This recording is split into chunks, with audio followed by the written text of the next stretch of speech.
Hər vaxtınız xeyir olsun. YouTube, Instagram və TikTok hesablarımı takip edib videonu bəyənməyi unutmayın. Dekabrın 28-də OTK sınaq imtahanına salınmış.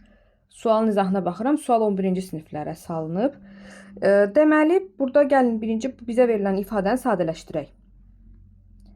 Kosinus 9x böl sinus 3x üstəgəl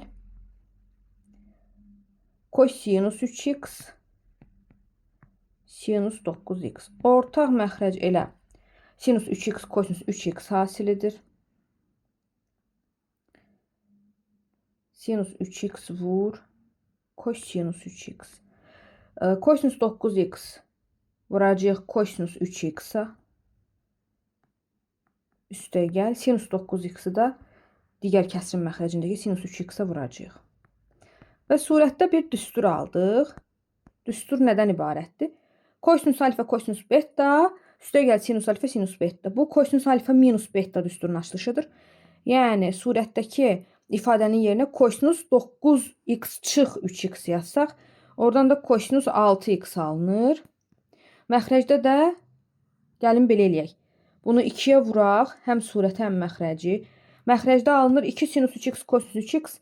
Bu da sinus 6x düsturunun açılışı yarandı. Burada da bir 2 var. İndi kosinusu sinusa bölsək, kotangens alınır. Demək ki, yuxarıdan yazaq. Alındı burada 2 kotangens 6x. Düsturu biz sadələşdirdik. Və x-in yerinə pi böl 24 qoyacağıq. Olacaq burada. 2 vur kotangens 6-nı pi böl 24-ə vursaq. İxtisar getdi. Burada qaldı 4. Pi böl 4 45 dərəcədir. Kotangens 45 dərəcədə 1 qiymətini alar. 2-ni də 1-ə vuranda düzgün cavab 2 olar.